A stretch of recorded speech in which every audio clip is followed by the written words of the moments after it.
Friends, வணக்கம். Welcome to happy home makers kitchen. எல்லாரும் நல்லா இருக்கீங்களா? டயட் பண்ணுறப்ப நம்ம முக்கியமாக பார்க்க வேண்டியது அந்த ஸ்கின் சேக் ஆகாமல், நம்ம டயர்ட் ஆகாமல், எப்போ பார்த்தாலும் நமக்கு சாப்பாடை பற்றின அந்த எண்ணமே இருந்துட்டு இருக்கிற மாதிரி இல்லாத அளவுக்கு நம்ம சாப்பிடணும். ஸோ அதுக்கு உங்களுக்கு இந்த டயட் ரொம்ப ஹெல்ப் பண்ணும். காலையில் நம்ம ஃபஸ்ட்டு குடிக்க போகிறது மல்லியும் ஜீரகமும் போட்டு ஒரு ட்ரிங்க்கு. இந்த மல்லியும் ஜீரகமும் நம்ம ஃபுல் சிஸ்டமையும் டீடாக்ஸ் பண்ண ஹெல்ப் பண்ணும். உள்ளே இருக்கிற கொழுப்பை கரைச்சி வெளியில் அனுப்புறதுக்கு ஹெல்ப் பண்ணும். ஸோ அந்த மெட்டபாலிசத்தை நல்லா தூண்டி விடும். அதனால தான் இதை காலையில் ஃபஸ்ட்டு ட்ரிங்காக சாப்பிட போகிறோம். மல்லியையும் ஜீரகத்தையும் லேசாக வறுத்துக்கோங்க. உங்கள் கை பொறுக்கிற சூடு இருந்ததுன்னா போதும். அதை மிக்சியில் நரன்னு பொடிச்சிட்டு தண்ணியில் போட்டு நல்லா கொதிக்க வச்சு முடிச்சிடுங்க. நீங்கள் காலையில் சாப்பிட்ற மாதிரி இருந்தீங்கன்னா இஞ்சியை நல்லா துருவி போட்டுக்கோங்க. மத்தியான நேரம் சாப்பிட்ற மாதிரி இருந்தீங்கன்னா சுக்க பொடி பண்ணி போட்டுக்கோங்க. அப்போ அது இன்னும் எஃபெக்டிவாக இருக்கும்.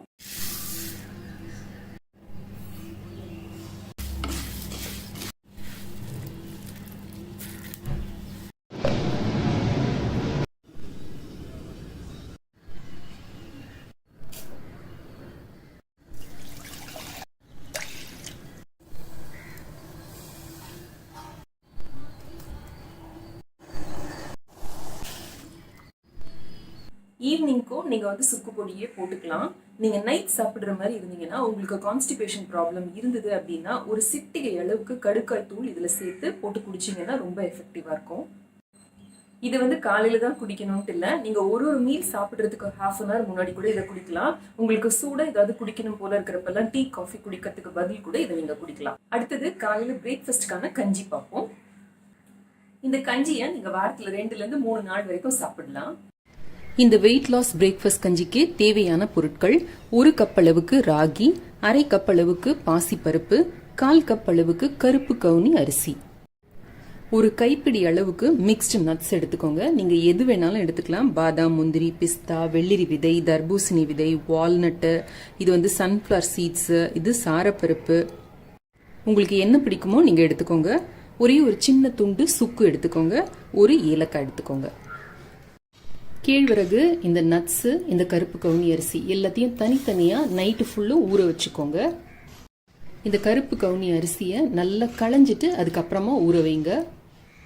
பாசிப்பருப்பை களைஞ்சிட்டு அரை மணி நேரம் ஊற வைங்க. இப்போ எல்லாம் ஊறி ரெடியாக இருக்கு. இந்த பாதாமோட அப்புறம் பிஸ்தாவோட தோலெல்லாம் எடுத்து ரெடி பண்ணிக்கலாம்.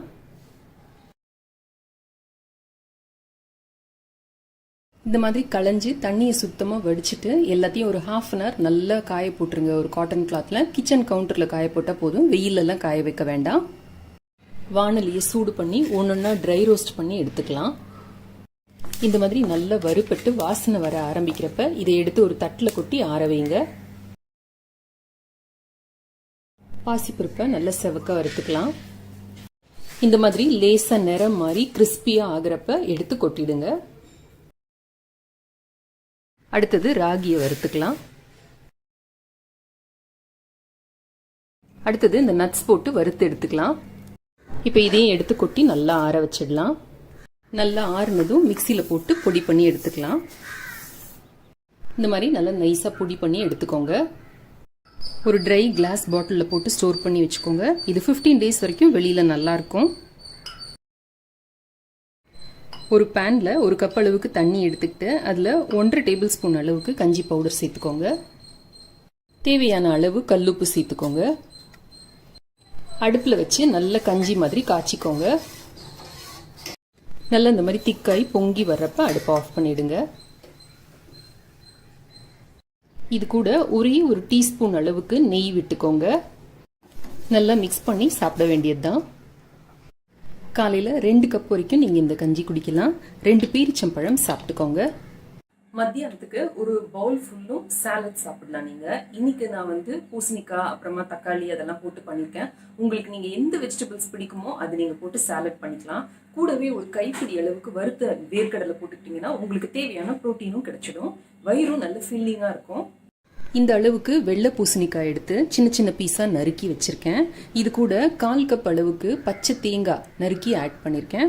ஒரே ஒரு தக்காளி சேர்த்துருக்கேன். தேவையான அளவு உப்பு சேர்த்துக்கலாம். 1/4 டீஸ்பூன் அளவுக்கு வறுத்து பொடிச்ச சீரகத்தூள் சேர்க்குறேன். காரத்துக்கு தேவையான மிளகுத்தூள் சேர்த்துக்கோங்க. கொஞ்சமாக லெமன் ஜூஸ் சேர்த்துக்கோங்க. இப்போ இது எல்லாத்தையும் மிக்ஸ் பண்ணால் நம்மளோட சாலட் தயார். மத்தியானம் இந்த மாதிரி ஒரு பவுல் ஃபுல்லும் சாலட் சாப்பிடுங்க.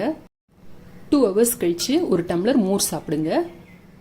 இது இல்லாமல் லெமன் ஜூஸ் கொஞ்சமா உப்பு போட்டோ இல்லை கொஞ்சமா ஹனி சேர்த்தோ கூட நீங்கள் சாப்பிடலாம். நடுவில் எப்பயாவது உங்களுக்கு பசிச்சதுன்னா இளநீ அந்த தேங்காயோட வழுக்கையோட சேர்த்து நீங்கள் சாப்பிட்டீங்கன்னா உங்களுக்கு நல்ல ஃபீலிங்காக இருக்கும். நைட்டுக்கு நான் ஒரு பரங்கிக்காய் சூப் ஒன்று பண்ணியிருக்கேன். இந்த பரங்கிக்காய்க்கு பதில் நீங்கள் வேறு ஏதாவது காய் போட்டு கூட இதே மாதிரி ட்ரை பண்ணலாம். இது சிம்பிள் பேசிக் சூப் தான். நம்ம சேனலில் இன்னும் நிறைய சூப் வெரைட்டிஸ் இருக்குது. நான் அதோட லிங்க் எல்லாம் உங்களுக்கு டிஸ்கிரிப்ஷன் பாக்ஸில் கொடுக்குறேன். நீங்கள் அந்த சூப்பில் எதை வேணால் பண்ணி குடிக்கலாம். ஒரு சின்ன பீஸ் பரங்கிக்காய் எடுத்து தோலோட இந்த மாதிரி சின்ன சின்ன பீஸாக கட் பண்ணி போட்டிருக்கேன். 2 டேபிள் ஸ்பூன் அளவுக்கு ஊற வச்ச காராமணி, சிகப்பு காராமணி எடுத்திருக்கேன். ஒரே ஒரு வெங்காயம் கட் பண்ணி போட்டிருக்கேன். ஒரு பச்சை மிளகாய் போடலாம், என்கிட்ட பழுத்துடுச்சு, ஸோ அது போட்டிருக்கேன். 1 டீஸ்பூன் அளவுக்கு சீரகம், ஒரே ஒரு தக்காளி சேர்த்துருக்கேன். ஒரு சின்ன பீஸ் கொத்தமல்லியோட தண்டு மட்டும் போட்டிருக்கேன். இது கூட ஃப்ளேவருக்கு ஒரு சின்ன பீஸ் பட்டை போட போகிறேன், ஒரே ஒரு கிராம்பு போட போகிறேன். இது எல்லாத்தையும் சேர்த்து நல்லா வேக வச்சு எடுத்துக்க போகிறோம். இந்த மாதிரி வெஜிடபிள்ஸை நல்லா குழைய வேக வச்சு எடுத்துக்கோங்க. தேவையான அளவு உப்பு, காரத்துக்கு தேவையான மிளகுத்தூள் எல்லாம் ஒன்றா சேர்ற மாதிரி லைட்டாக பிளெண்ட் பண்ணி எடுத்துக்கலாம். உங்களுக்கு ஃபுல்லாக மேஷ் பண்ணி வேணும்னாலும் நீங்கள் மேஷ் பண்ணிக்கோங்க. எனக்கு இடையில இந்த மாதிரி கடிச்சு சாப்பிட்ற மாதிரி இருந்ததுன்னா பிடிக்கும். அதே மாதிரி இந்த கன்சிஸ்டன்சிக்கும் உங்களுக்கு எப்படி வேணுமோ அந்த மாதிரி நீங்கள் அட்ஜஸ்ட் பண்ணிக்கலாம். இப்போ பரங்கிக்காய் சூப் ரெடி. இது மேலே ஒரு டேபிள் ஸ்பூன் அளவுக்கு சீஸோ இல்லை கொஞ்சமாக வெண்ணெயோ விட்டு சாப்பிடுங்க. இது கூடவே ½ hour அளவுக்கு வாக்கிங்கோ இல்லை ஏதாவது ஒரு சிம்பிள் எக்ஸசைஸ், யோகா, பிராணாயாமம் ஏதாவது பண்ணீங்கன்னா வெயிட் லாஸ் ரொம்ப எஃபெக்டிவாக இருக்கும், குயிக்காக நடக்கும். இந்த வீடியோ உங்களுக்கு ரொம்ப பிடிச்சிருக்கும்னு நினைக்கிறேன், பயனுள்ளதாக இருக்கும்னு நினைக்கிறேன். அவசியம் இதை ட்ரை பண்ணி பாருங்க. பார்த்துட்டு உங்களோட கமெண்ட்ஸையும் ஃபீட்பேக்கையும் கீழே இருக்கிற கமெண்ட் செக்ஷன்ல எழுதி அனுப்புங்க. இந்த வீடியோ பிடிச்சிருந்ததுன்னா லைக் பண்ணுங்க, உங்க ஃப்ரெண்ட்ஸோடையும் ஃபேமிலியோடையும் ஷேர் பண்ணிக்கோங்க. நம்ம சேனலுக்கு சப்ஸ்கிரைப் பண்ணி ஹாப்பி ஹோம் மேக்கர் குடும்பத்தில் ஒரு அங்கத்தினராக சேர்ந்துருங்க. நம்ம சேனல்ல வர ரெசிபிஸோ ஐடியாஸோ ஏதாவது ட்ரை பண்ணீங்க, அதோட ரிசல்ட் நீங்க ஷேர் பண்ணணும்னு நினைச்சீங்கன்னா இன்ஸ்டால ஃபேஸ்புக்ல ஷேர் பண்ணலாம், என்ன டேகும் பண்ணி விடலாம்.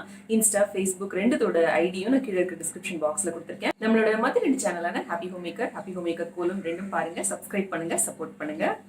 நம்ம சேனல்ல வர பொருட்கள் ஏதாவது வாங்கணும் அப்படின்னா கீழே அமேசான் லிங்க் இருக்கு. இணைந்திருங்கள் ஹாப்பி ஹோம் மேக்கர் சேனலுடன். என்னாலும் நன்றி, வணக்கம். ஆரோக்கியமான சமையல், ஆனந்தமான வாழ்க்கை.